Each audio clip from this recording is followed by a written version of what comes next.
Watch Ernie, go, go, go. Car right, car right, car right, car right. Watch him, watch him, watch him, watch him. Damn it! Oh, yo! Get ready. Dude, 4 heads up in that. Jeez! Right on the back wing. Can he make it happen? Yes! Yes! Push like hell. We gotta stay in front of these guys. Both drivers on the push to pass. Contact in the pit lane. All right, 60.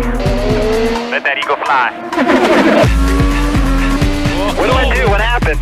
Push here. Push hard. Let's go get this guy. Car outside. Through behind you. Control. Clear outside. Good job. Just spun behind you. I don't know if you got him or not. He got out of it so hard. Look at these guys are all over the back. Full throttle. IndyCar. The in and out lap. What's next? Come and get the checkers, big boy. Oh, baby, that was good. Hit me. Inside, inside, outside, inside, outside. 2017 Verizon IndyCar Series. See what's next.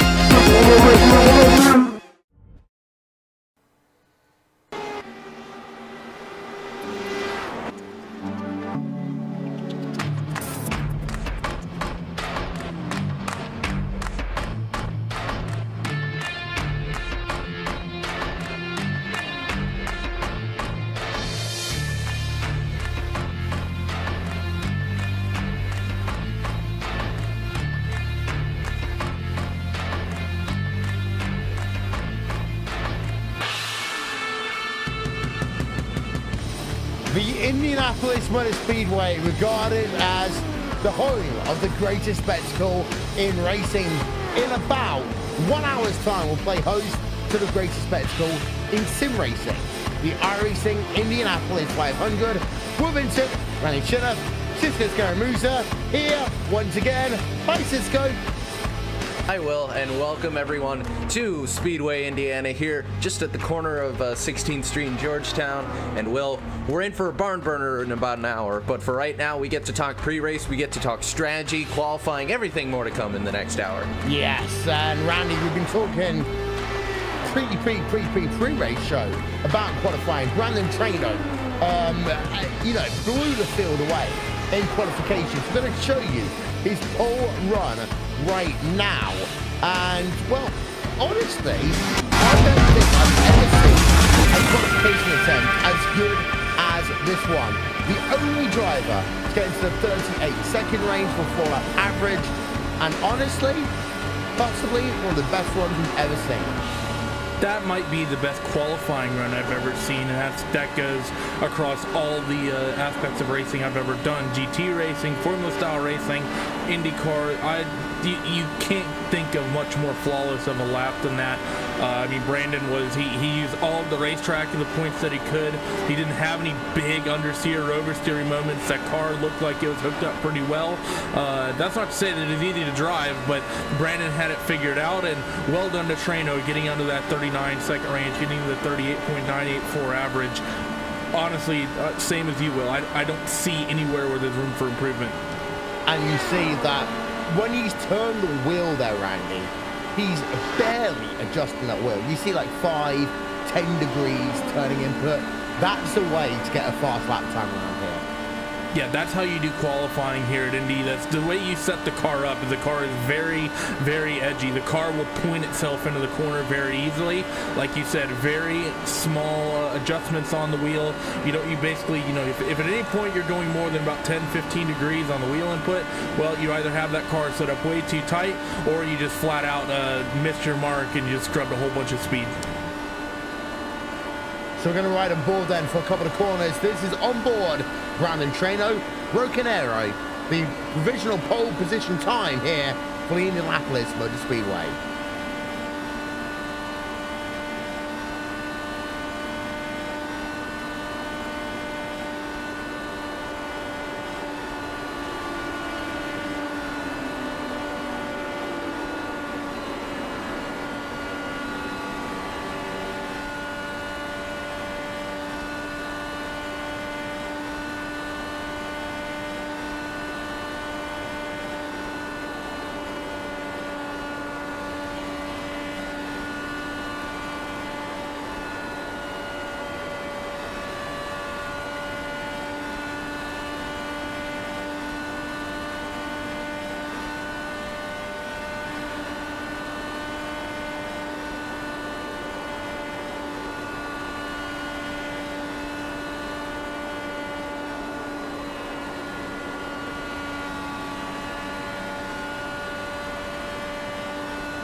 Well, that is Brandon Trainer then. Pole position, the fastest lap time we've ever seen here at Indianapolis in the Dallara DW12 for a 4-lap average. And in some ways, Cisco, that in itself is a win. But that isn't a win when we put it into the context of this 500-mile race. Oh, it's a win in the fact that he was able to get first on the board. I mean, the fact you're able to do that at the Indy 500, I mean, like you said, that's a win. But at the end of the day, you come here to win this race. And sure, sitting on the pole helps, but we've seen people win this race from all over the place. It ain't over as soon as you take that green flag. And actually starting this race on pole position, Cisco, in history terms, has always been a bad omen. We look at the likes of John Paquin, for example. Arguably, the single greatest driver in turning a lap here at Indianapolis, has qualified on pole position before, couldn't get the race victory. Yeah, and it's one of those things where you have to put so much pressure on yourself during qualifying to get into that top split, to get that top time. But once you do that, you still have 500 miles to go. You want to make sure you don't burn yourself out trying to get the pole, and then you're not competitive for the whole race. Indeed so. And the track conditions here today, actually, are difficult. We'll talk about that one in a few moments' time because, well, Randy, there was a race that took place last night. It wasn't a broadcasted race, but it gave us some interesting information that it's going to be very difficult to pass cars here today. Yeah, the Friday race for the iRacing Indy 500 is traditionally, it's almost like a warm-up race, and it doesn't generally have quite the all the guys who qualified up near the front running in it, but you generally have about half of the top 33, if not closer to 20 of the top 33, then plus some pretty competent guys that fell out of that range. And it's always a learning experience, especially with the new surface model that iRacing has, the fact that you can lay rubber down on the circuit. I think this is going to be the first Indy 500 we have with that, where these guys have been on it for a while. And last night it was pretty weird. You take the 15-minute warm-up into account, and the way the track felt in the race was much different from what a lot of teams said the track felt like in qualifying. Made the race be somewhat, let's say, single file to a certain extent, but people were having to drive the cars, and people were actually having to really work on the car through those first couple runs to get it right. Indeed so. And well, that's a very different circumstance what we saw the last couple of years. We're going to show you highlights from the last couple of years in a few moments' time because, Randy, it's worth noting that the racing we saw yesterday was more akin to the old IR05 compared to DW12 in terms of the way that these drivers couldn't just make a pass at whim. They'd have to wait a lap, 2, maybe 3 laps to set up that pass.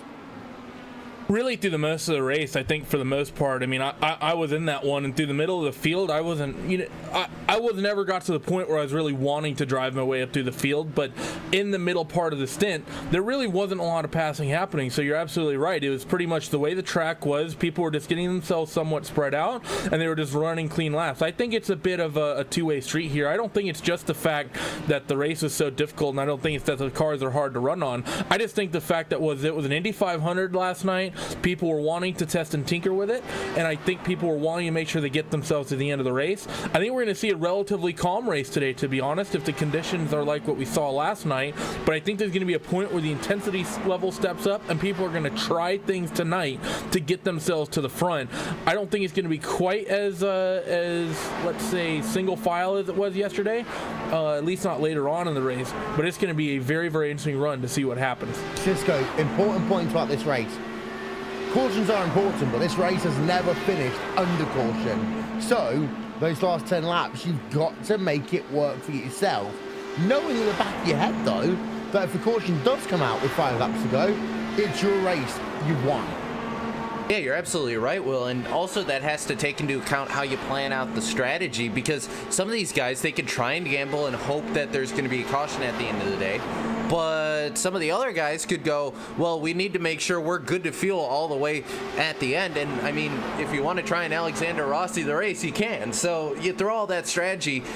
You could take multiple different approaches to this race, Will, and a caution will definitely mix it up. Whether it ends the race, whether it stops 5 laps before the end of it, it's going to throw a huge wrench in that strategy. Well, let's relive then some of the moments of the iRacing Indianapolis 500 from 2015, 2016. These are the final laps.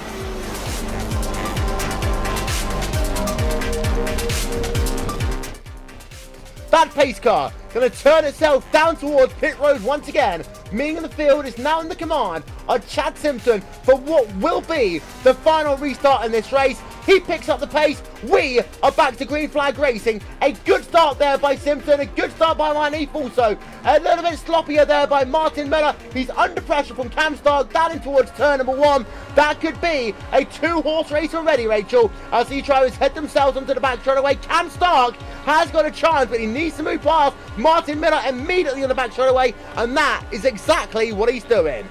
Could, might, should be, as they dance side to side here on the back straightaway. Marnie frowning outside there, Chad Simpson. He knows he has to get to the front and defend that if he has any hope at all of a caution coming out in this race. Simpson on the inside though, going to the low side, has a good run there, but it's going to have Cam Start behind Nudge Money. This is it, Will. This is about to become a 4-horse race. 3 laps to go as they come down in towards turn number 1. Simpson leads again from Nigel Marnie. Miller is back in the picture as well. There you can see your top 6 drivers. They are barely separated by a blanket as they work themselves out of corner number 2. Down the back straight away. Miller tags the wall there. That's going to force this field down to a 2-horse race once again. Cam Stark avoids, and now it's going to mean that Nigel Marnie is going to look to the outside as they work themselves down in towards turn number 3. Simpson has got enough to stay there in play, but Simpson leads with 5 miles of racing remaining, and now Marnie is going to have to find a way past. He's done it on the high side before, Rachel. He looks to the high side once again. 2 laps to go. It won't be in turn 1. He's going to have to save this one up. But here comes Cam Stark in P3. Got a very, very fast Apex Racing UK car there, Will. But has he got anything there for the HMB car of Narneef? Narneef's so good here in the final laps, but Simpson under threat. Turn 1 is not a good spot, but we have to see this happen in turn 3. It will have to start there. There are 6 corners remaining. They're almost going to go 3 wide down in towards turn number 3. Stark getting boxed out. Marneef having to go early. Down in towards turn number 3. And going to be Nigel Marneef back to the point. 1 more lap to go of this event down towards the yard of bricks. Nigel Marneef is 1 lap away from making history. Chad Simpson is having to defend for all he's worth. 2 miles of racing to go down in the final lap then. Nigel Marneef leads by 2 tenths of a second from Chad Simpson. Simpson now has got himself 2 corners to catch and pass Nigel Marneef, but Cam Stark is in the mix as well. If they battle for position, that means it's going to be Marneef who is going to do it all by himself. Stark around the outside. He moves himself up into 2nd place, but I don't think he'll have enough to catch up to the rear of Nigel Marneef in the final corner. Here they come towards the start-finish line. It will be Nigel Marneef trying to hold on. It's going to be a drag race to the start-finish line. Cam Stark trying to steal it away at the line. It will be Nigel Marneef winning. We'll get confirmation at the line, but it's going to be a photo finish there. We need to get ourselves another look. It's a photo finish. Our result will come up on your screen any second now, and it is Cam Stark by 8 1/1000ths of a second. Well, yesterday it was 41 1/1000ths of a second, Rachel. Cam Stark today stole from Nigel Marneef, or he stole from Joshua Chin yesterday. Marneef almost did the impossible. He loses out by 8 1/1000ths of a second. Cam Stark is a winner in the iRacing.com Indianapolis 500. Pavelski is driving away. One of the biggest leads we've seen. That's behind. They're all strapping for positions, but no one can touch Matt Pavelski. As down to the inside, straight up into P number 2. We've got ourselves 5 to go. 2 seconds. Aaron, are you ready? Does Trano have it? Does he have it? Pavelski last lap of 40.5. Trano needs, well, he's going to need to put in the best laps of his career. Looking at his best, he on lap 190 ran a 40.2. He is going to need to run qualifying style laps. This lap time really isn't going to give us a gauge of what type of speeds can be run, but best thing for Trano is if somebody can get close and give a little bit of assistance. But with that passing, he lost another 4/10 the margin. 2.1. 5 to go. 5 to go. 12.5 miles to go, Paul. And it looks like Tim Holgate almost nailed the wall again. he's got. But Pavelski is just taken off. He is left. And Traino, I've got to say, that is the move of the race. Traino took care of 3 cars in 2 corners there. And it's just an unbelievable. This is just the way Traino is. When the chips are down, he's just going to hammer it. If he makes it, great. If he doesn't, great. Whatever. At least he tried. That's Traino's way. He has given it all he's got right now to try and chase down Pavelski. And it's got to be frustrating to see that Pavelski is not getting any bigger in front of him.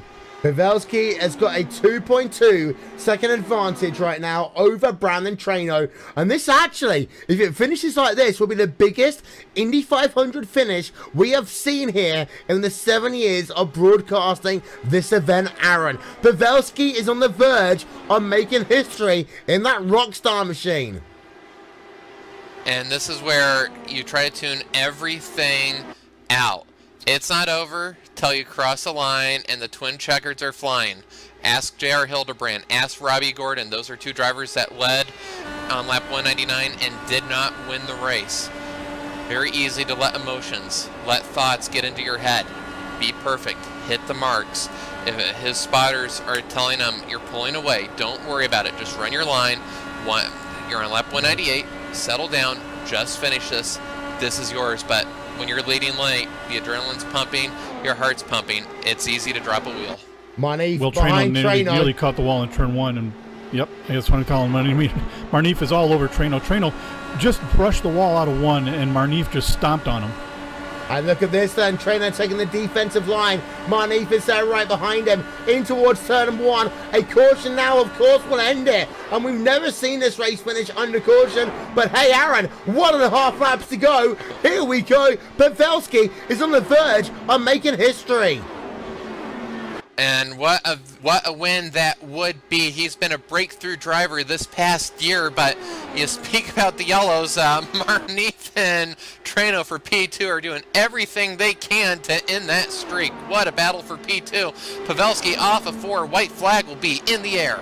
1 more lap to go then, and again, Traino versus the driver of Nigel Marnif. They're going to play defensive, but Marnif's going to look to the outside. The white flag is out. 1 more lap to go here at Indy. Through turn 1 they come, and Marnif can't do anything yet. They head themselves now on the exit of turn 2. Marnif actually loses a little bit of time as they head themselves now down towards turn 3 and 4. I don't think Marnif is going to be close enough yet. Ray Alfano is out of this motor race. He spun it around there on the final lap of this race, but it's okay for Matt Pavelski. He will run it to the line. Out of turn 4 he comes, and once again, a new winner here in the iRacing Indianapolis 500. Matt Pavelski joins one of the most illustrious groups in all of sim racing. Matt Pavelski will win here at IMS. Traino will come in second, Nigel Marnif in third, Tim Holgate in fourth, Alex Simpson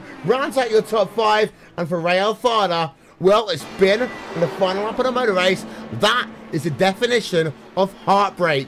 But today, it is Matt Pavelski's day. The number 10 machine there.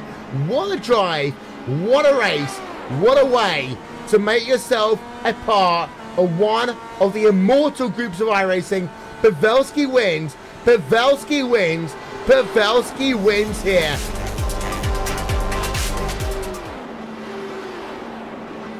So that's what's happened the last couple of years here in the iRacing Indianapolis 500. I will say I am privileged and honoured to be able to call my 6th iRacing Indianapolis 500 in a row here. But we're now going to show you something a little bit different. We've got ourselves Randy Chunoff, who is going to start joining the racetrack in a moment's time. In fact, we're going to ride on board with him now. And the reason we're going to do this, Randy, is because we want to explain to the drivers just the phases of the race. And this is one of the most complicated parts. Getting on and getting off a pit road. You're showing us getting off a pit road, and that is very, very hard because of that bump just after you hit the acceleration cone. Yeah, you're absolutely right. And even in the pit lane, you're not safe. I actually spun last night, ended my race exiting a pit box. But basically, it's really simple. You're going to hit pit road. Car will get jacked up. You'll take fuel. You'll take tires. You get jacked back down. You'll get released. You'll bring the revs up, and you'll basically go from there. You'll come out, fight the oversteer, be on the limiter. You'll cruise at 60 miles an hour. get to the pit exit, you come off the limiter and the bump is right there, you drive over it. Sometimes you can stay flat, sometimes you can't. Pit exit as well, very treacherous here. It's very, very narrow. You want to stay under that white line, but you want to stay as close to flat as you possibly can to maintain speed. Also during this, of course, you're going to need to cycle into traffic. You're going to be looking to your right, and then where you choose to cycle in, whether you give spots, whether you don't, whether you be aggressive is basically up to you in the phase of the run. And from here, this is really when the dirty air starts coming into effect. How do you play with the gears? How do you play with the weight jacker? How do you play with your anti-roll bars? I have a car about half a second up in front of me right now. If you watch, I'm going to try to go flat out into one. I turn in, and I just plow. I gotta get way out of the throttle. Drivers in this race, that's not what you're going to want to be doing here. So the way you actually want to work traffic at a racetrack like this, you'll shuffle in behind, you'll work the draft way down the back straight. You'll come up a gear and you actually want to lift on the straights. You might go down a gear and then you'll go in. That driver in front of me has clean air. For that reason, he's going to stretch a big margin on me as we go down here. Now I'm going to actually back off a little bit. We have a big pack of cars behind me, and we're actually going to show how you actually work with one another in a big field of cars.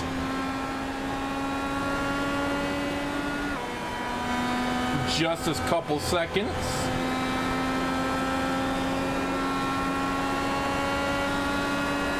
So now we got our little RaceSpotTV mock race group here. And those who are keen, meanwhile we have a wreck happening in front of us. There's some experienced guys in here. You got Cisco's in here, Chris Murdoch, Martin Miller as well in this little pack. You see me out here leading the field, I actually can have good pace. I can stay flat out through the corners. Martin behind me, he's going to be lifting, he's going to be working the weight jacker, working the roll bar, but these DW12, it punches a big hole in the air. So Martin's going to get a bit of a run. Actually looks like Martin's fuel saving behind me. He's not really interested in getting around me. He just wants to sit there. He just wants to conserve fuel. Here coming off of 2, I'm going to try to entice Martin into getting by me. So I can show you how you actually lose spots here at Indianapolis. So you see him, he gets the run, he goes down to the inside. If this happens later in the straightaway, you as the driver on the outside, you actually want to give it. You want to just duck into the dirty air behind. Sometimes you can actually nose under. Again, when you're working with some more competent drivers, especially more competitive drivers, it gets really difficult trying to really make up some margins here with the dirty air. So you see again, I'm getting close to the tail of Martin. I'm going to have to lift, shift down to 5th. And ride all the way out to the wall. Really where you're wanting to maintain the momentum is through turn 2. There I didn't get it quite right. I see Martin's gonna be able to stretch ahead. Now when you start getting later on in the run, tires start burning off, and eventually you need to end up coming down pit road. Really you need to start thinking about your pit entry now. How are your tires? Is the car loose? Is your car tight? Maybe you make a weight jacker adjustment. Because when you come down on a pit lane, you're going to exit turn 4 tight, and you get on the brakes right at the end of that white line for me. Get all the way down to 1st gear, all the way down to 60, and I got it a little hot. Didn't get a black flag though. That's about what you want to do coming onto pit road here at Indianapolis. Now, you look for your jackman. And it's important to note the pit boxes are concrete. They are slick. So you actually have to start slowing down earlier than you think. You see your pit man, you turn in, get on the brakes, lock them up, get in the box. And that's a short little example run here at Indianapolis. I don't think there's anything I can add into that one there. Ryan Cheneth there showing you how a run works in short form here at the Indianapolis Motor Speedway. I would say though, Cisco, the traffic is going to be key here today. We saw from the drivers that raced last night that downforce is more important than people will think, and that the higher downforce setup is what people think they might need to use here today compared to the low downforce setup. Of course, high downforce setup means that you've got the opportunity to work through traffic. Low downforce setup, if you're in clean air, in theory, it's faster, but you're very, very rarely in clean air. Yeah, you're absolutely right, Will, and we saw kind of from that brief brief kind of run there, I mean, I'm on the baseline setup. I couldn't even keep up with Randy, Chris, and Matt there. So they were just pulling away from me because, well, I got it wrong on the setup apparently. Obviously, the baseline's a place to work from, but those guys have well-kitted out setups. Meanwhile, I'm in the baseline setup. My cart's not set up to keep up with traffic to cut through that air. So I just started falling off from the pack because I wasn't set up to run with those guys. So, you know, depending on how you have the setup for the race, it's going to vary differently whether you want a car that leads a pack, whether you want a car that does well in traffic, maybe doesn't lead as well. There's multiple different ideas that you can take into this race here and how you want to work with it. Well, we have got a number of drivers here that we are going to talk to over the course of the next 40 minutes. We're going to start with a driver who has had himself some interesting time, shall we say, at Indianapolis Motor Speedway over the course of the year. That is Brandon Trost. Well, Brandon, today it's another quest to try and get yourself an Indy 500 title. What's the game plan for you here today?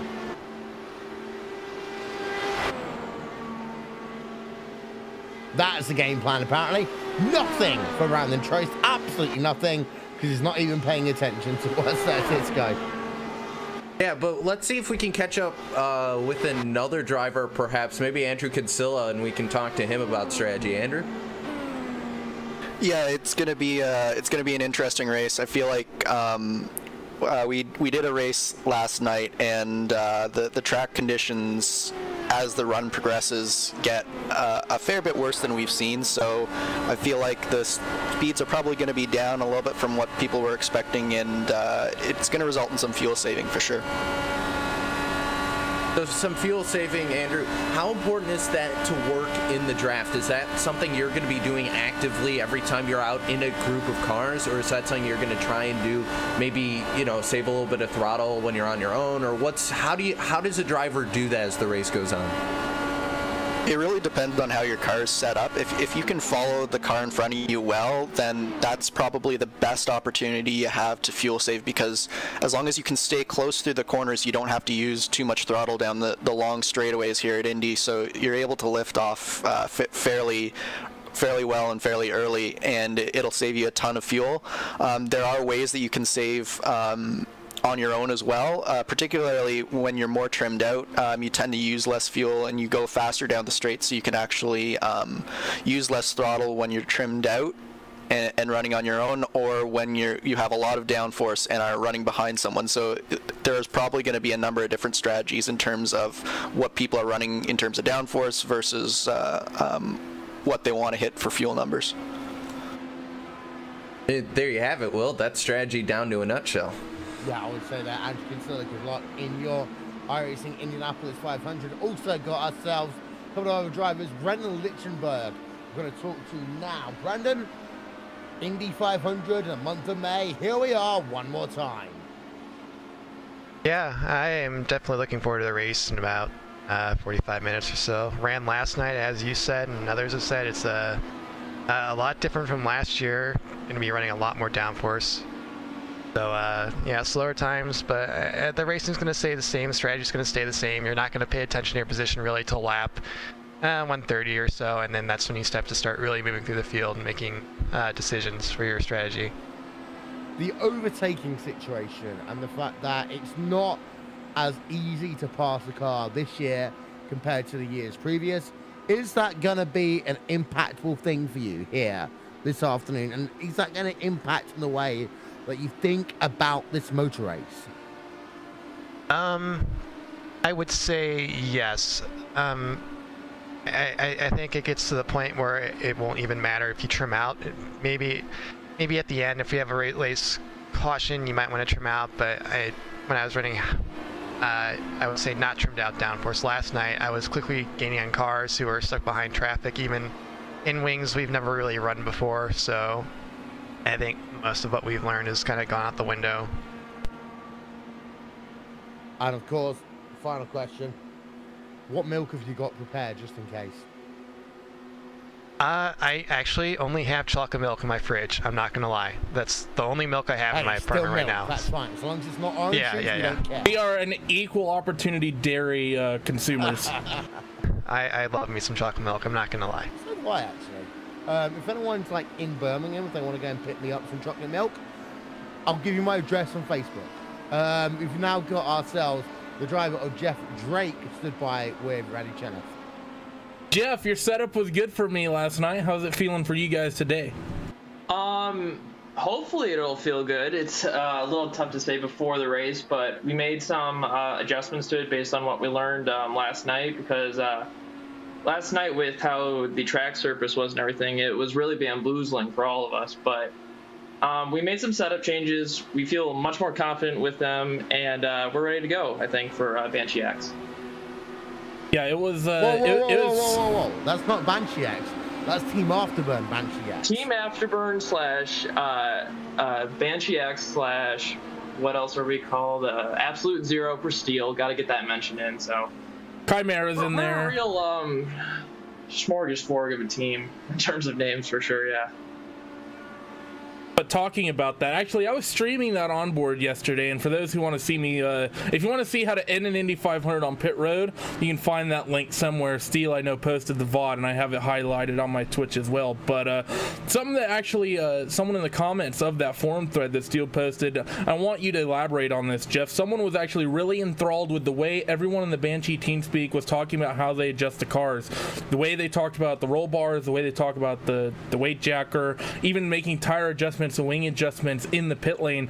You obviously know, I mean, Will is knowledgeable, I'm somewhat knowledgeable, but the likes of you guys, you know, you guys are a lot more in depth, know a lot more about how to make adjustments, what you're feeling when you go to make adjustments. Can you sort of elaborate on that for a lot of people? Because I think that's an element of the racing that a lot of people find interesting. So when do you decide to make a tire adjustment? When do you decide to say change the bars as opposed to changing the weight jacker?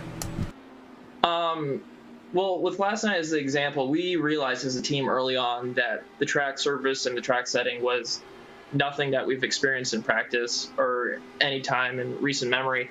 It was really strange because it was both loose and tight, and it was kind of a little bit of a random draw. So we realized as a team very early on that, you know, it's not going to be something as simple as just making weight jacker changes as the lap goes on. We needed wing setting changes. I was running pretty trimmed out early on, thinking that was going to be enough, but it wasn't. So we added a lot more wing on. And then another thing that Austin recommended, which really helped me a lot, was with me getting loose, especially off 2 and 4. We took a couple of pounds out of the right rear, and that helped a lot too. So it's all about adjusting as the race goes on. You have to be on the fly at all times. There's no time to rest around Indy for sure. All right, well, thanks for joining us, Mr. Jeff Drake. Good luck to you. Will, back to you. Who are we talking to next? We have a pretty full server. We do.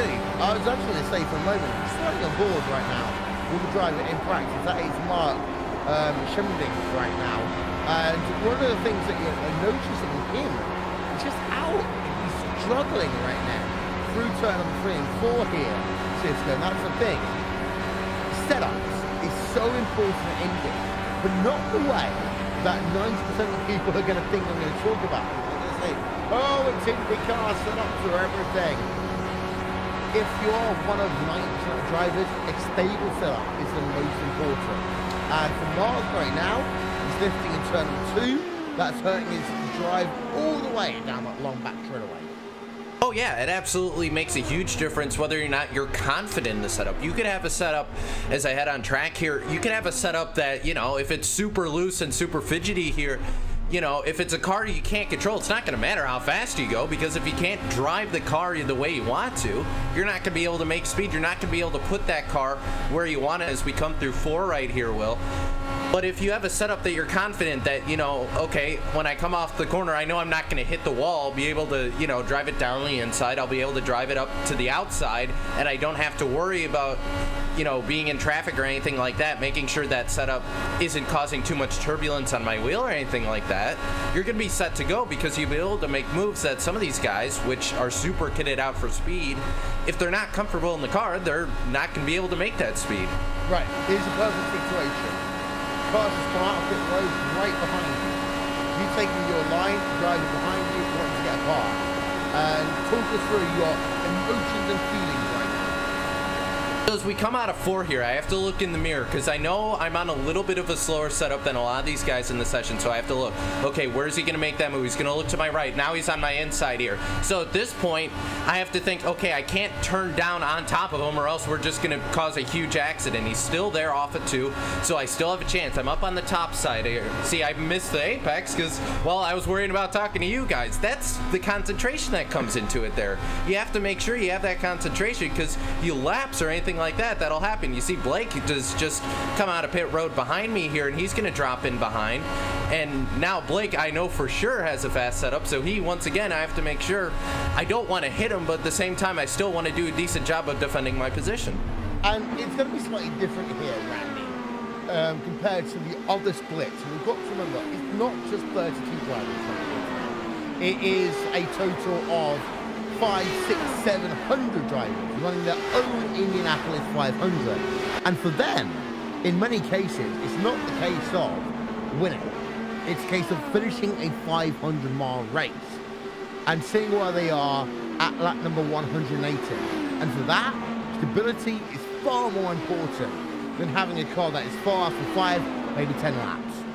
It really is. For those who might be listening who might, you know, maybe they want a setup of some sort. Christopher Demerit, actually, if you go to the Dallara forums, there's, I think it's in one of the setup pages, he actually posted a modified fix set that actually can run pretty competitive times, even with a lot of the front runners. But it's not just all setup that can get you there. It's a lot of it comes down to driver ability, especially when you talk about those who are deeper down in the field. And it might actually be somewhat let's say contradictory to some people, but I would say it's actually at times more difficult to run up near the front of, let me rephrase that. It's easier to run up near the front in clean air oftentimes than it is to sit back down in 10th, 15th, 20th because you have so much aero push on the car, and you're also having to deal with the traffic, people making mistakes.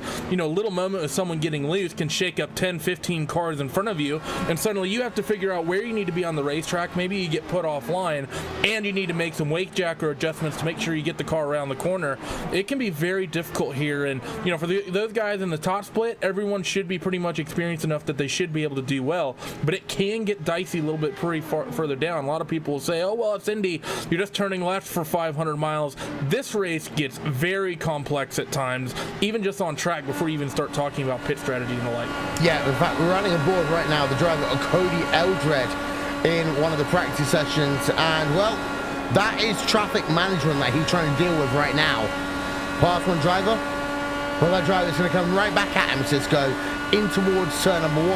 And that's the thing. It's not just about passing the driver. It's when you pass the driver, how you pass the driver, because you do not want to be that driver generally on the outside into turn number 1 or turn number 2. Yeah, you're absolutely right, Will, and once again, we're coming out of 2 here. I got 2 cars in front of me, and for me as a driver, I got to make sure I get the run coming down the back straightaway so that when I come into 4, or when I come out of 4 rather, I'm going to have enough time to make the pass. You saw the car go in front of Blake there out of 3 and 4 because he was able to time that perfectly. You have to make sure you don't time it too late because otherwise you're going to get stuck by side by side with the driver. So let's see if we can catch up to Blake here. Use a little bit of TV magic to suddenly catch up to Blake.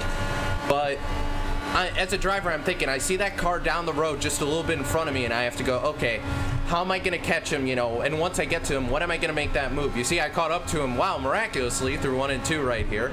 So you have to make sure, okay, got to make sure, got to hit the apex. So now you're coming down the backstretch. You got the draft. You have to know, okay, when can I make that move? Once you get past that radio tower on the left, you start to go, okay, I'm running out of time. I can't do it here. So you want to make sure you don't wreck the car that you're trying to pass, or else that's going to be a problem. You come through 3, you come through 4. If you can get a good enough run in 4, that's probably going to be the best opportunity to pass. So you see, come out of 4, got a huge run on the 66 right here. Okay, when can I make that move? Now I can. Shift up into 6, get that gear, make sure I'm back down in 5th before, and that's passing a car, and I got it done. Make sure you don't clip that curb there, otherwise you're going to end up spinning out of the corner, and bam, I'm in front of that car now. Perfect example there of what you need to do sometimes to make a pass here at the Indianapolis Motor Speedway. We have got ourselves more drivers to talk to. Brandon Trost is here with us at the Indianapolis Motor Speedway. Brandon, another Indianapolis 500 for you, and you've had ups and downs. We can talk about, you know, 5 miles to go a couple of years ago. a win. Is it on your cards here today? Well, I don't know about a win. To be honest with you, I'm more focused on finishing this one. I'm starting mid-pack, and from the mid-pack, I mean, it just depends how the race plays out. If we go caution-free like they did almost last night, I got no shot.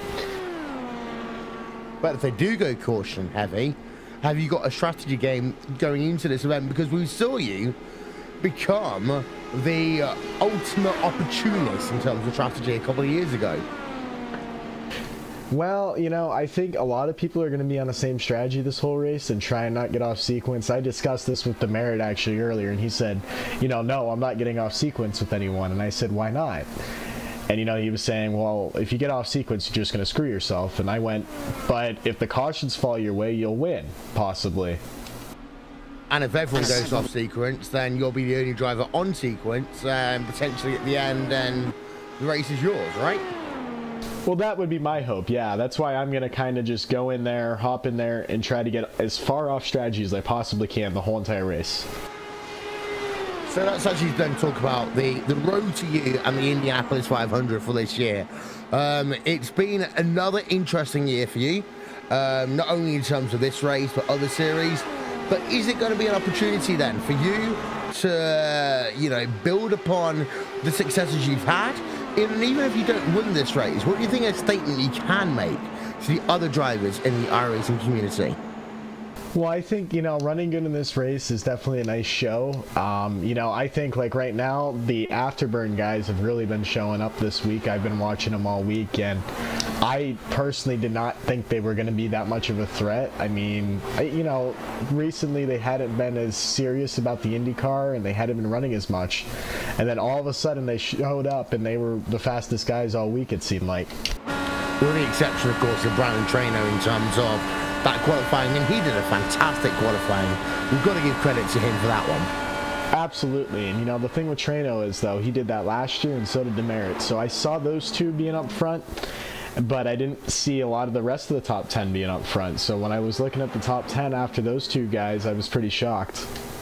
Well, thank you very much. Brandon Trost is going to be running in the 8th annual iRacing Indianapolis 500. We have also got ourselves a couple of other drivers to talk to. Cisco is not paying attention to us, so Randy, over to you. Did you say I'm talking to? We have drivers. Anyone you want to. Anyone you want to. Lichtenberg, how's it going? Our risky games have been pretty Brandon fun, Lichtenberg, what I do?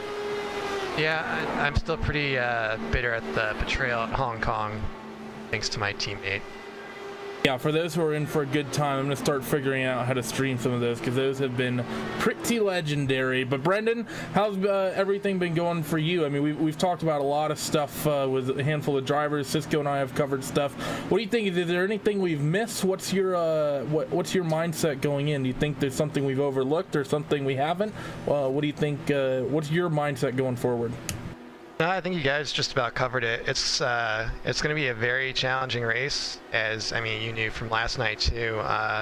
It's hard. It's going to be hard to pass. I don't think it's going to be impossible to pass, but it's going to kind of play out more like a chess game. You're going to kind of plan out your moves 5-10. A risk game. A risk game. Or a risk game. That works too. You're going to be planning out everything 5-10 moves in advance. If you're not, you're going to be in a lot of trouble pretty quickly. Now, speaking about that, I mean, people have been thinking about this race for, you know, better part of a month. You know, coming up to this, there's been a couple big races, of course. It's 364 days people plan for this event. What, is this Audi with Le Mans suddenly? Yes. Oh, okay, fair enough. So 364 days planning this, Brendan, which is nearly as much as we get to think about moves in the risk game, considering that Jeff DC'd, which means there's we have 3 days until he's booted out of our game. But you know, talking about that, how difficult is it going to be for these guys, knowing that everyone has thought so far ahead in this race, and essentially everyone's thought out every possible outcome that could happen in terms of how cautions fall and where they find themselves on the racetrack. How hard is it to actually outthink people at this level? That may never be possible. A lot of it might just come down to sheer dumb luck at times. I mean, if you remember the race last year and Brandon was in the lead and that late caution came out and that threw a wrench in everyone's plans, and Of course, with that caution, we saw probably one of the most exciting finishes we've ever seen in a broadcaster race, so I don't know. Well, good luck to you tonight, Brendan. Will, who is Cisco going to talk to next?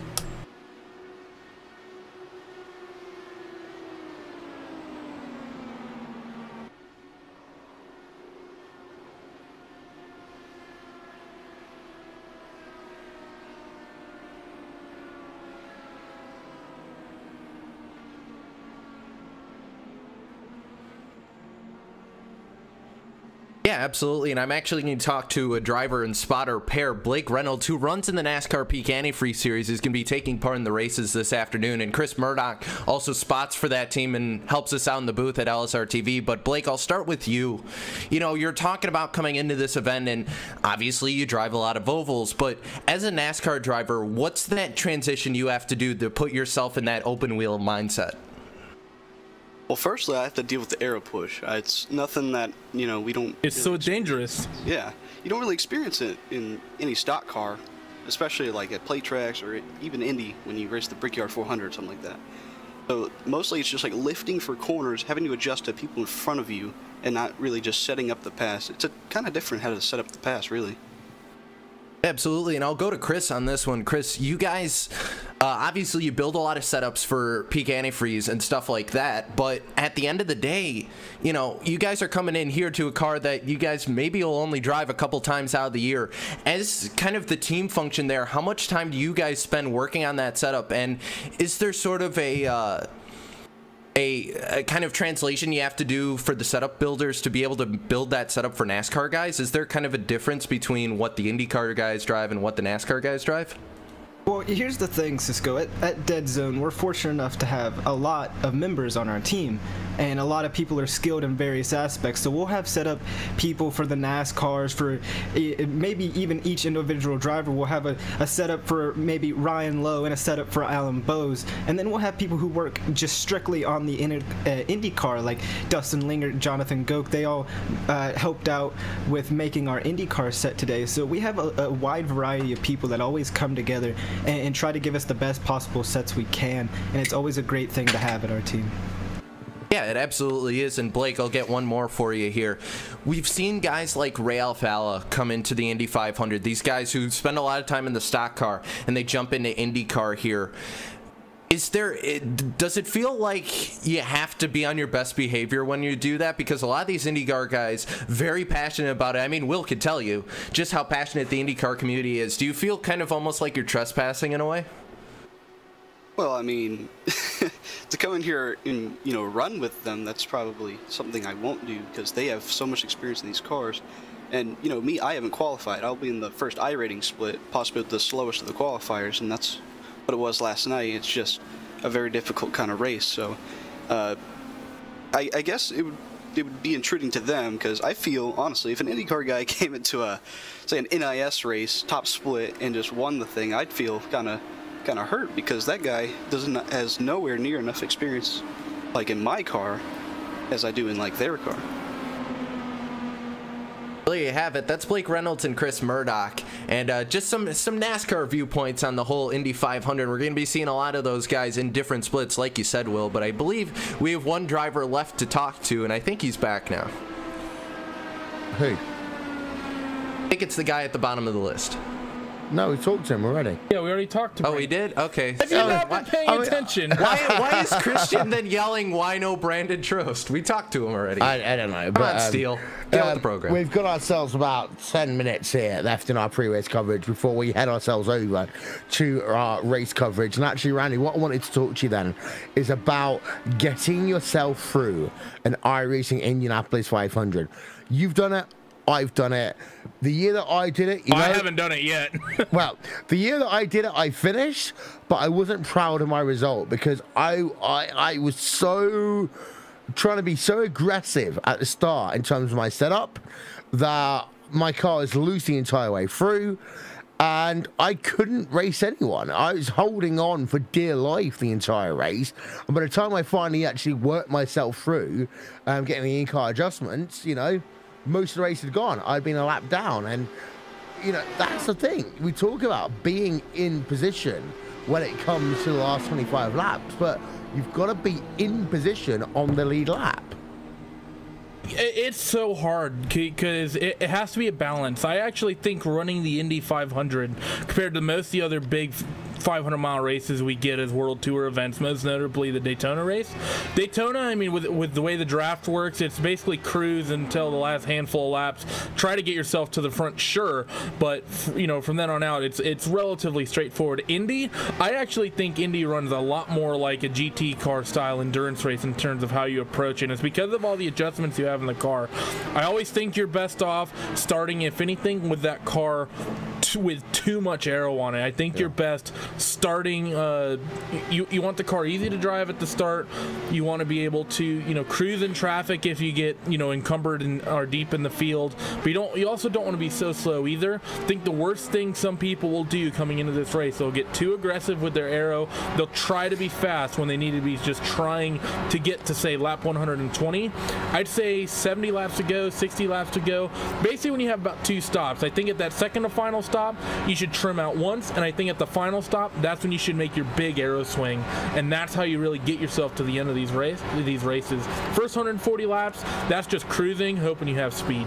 And I think it goes a little bit deeper than that as well, Randy, because you can have a setup that is good, but if that setup isn't adjustable in such a way that you haven't got the maneuverability to trim off downforce or add on downforce depending on the situations, that will hurt a driver very quickly. And I think that over the years, I've commentated this event, the best drivers are the drivers that have the maneuverability in their setup and their in-car tools. Exactly. I mean, that's the best thing you can have when you're talking about having a good race car here on Saturday is, can you adjust that car? How did the car respond to weight jacker adjustments? How did it respond to anti-roll bar adjustments? We talked about Jeff Drake. How did it respond to tire changes? How did it respond to wing angle changes? And a lot of times those wing angle changes, that's not just, you know, like a click of front wing or a click of rear wing. A lot of times they're throwing some big changes at those cars, couple on the front, handful on the rear. Everyone who knows these cars knows that it's basically 2 up front, 7 in back, is essentially just adding downforce but keeping the same balance. It's hard. It's really hard to, you know, understand what the car needs at the right time and knowing when to do it. And it's certainly very difficult building a setup that can accept that adjustability. I think the other thing, Will, is making a setup that feels both good in clean air and in dirty air, because I know you know from experience, it is very difficult to hitting that medium.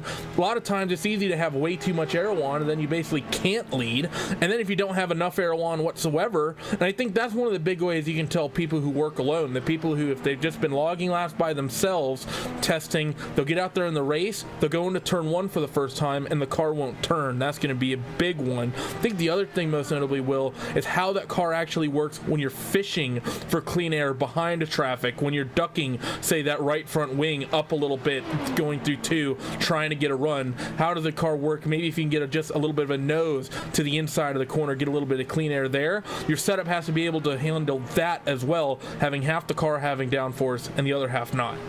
Well, Cisco, no driver has ever won the iRacing Indianapolis 500 twice in its 7-year history before now. Are we going to see a first-time repeat with the likes of Matt Pavelski, Nigel Mainier, Cam Stark, Tim Holgate, Tim Doyle are the drivers who are potentially eligible for this one. Young-O, Justin Del Sant, and Brad Kostecki, we know, are not participating here today. But can the likes of a Tim Holgate, a Tim Doyle, etc., get themselves those 2 their are first the only win? ones that'll be top split, just for reference. So they're really the 2 we're watching for that.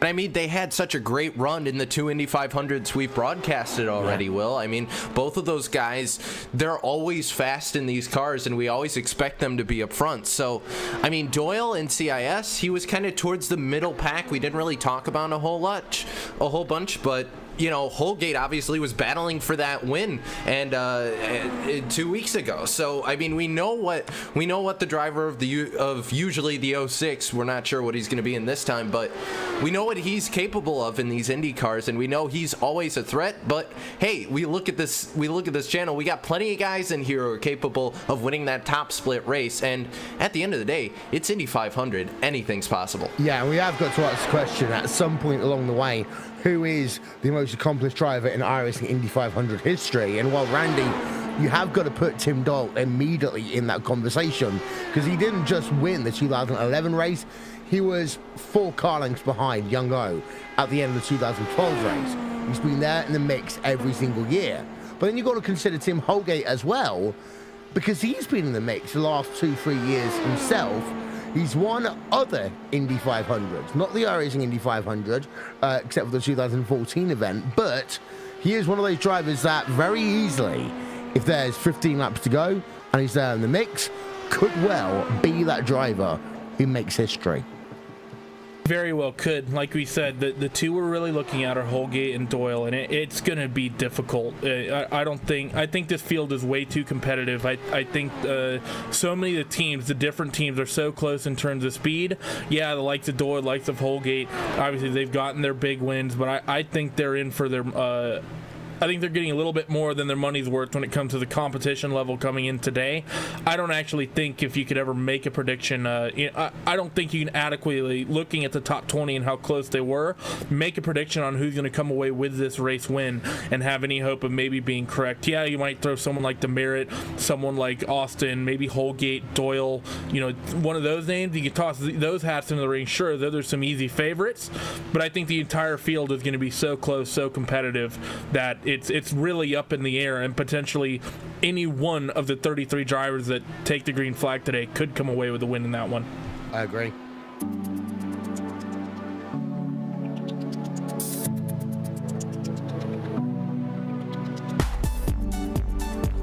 So then, the talking stops in about 10 minutes time, as the drivers will be ready for the 8th annual iRacing Indianapolis 500. It'll be here on RaceSpotTV, streaming live on iRacingLive and on Facebook Live and YouTube Gaming. So, don't go anywhere.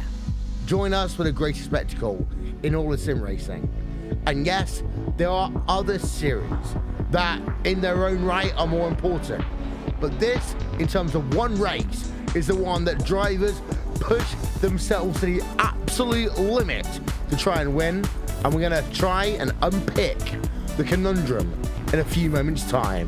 Thank you for watching our pre-race coverage. Will Vincent, Shiska Musa, Renee Chernoff will tell you all in a few moments' time.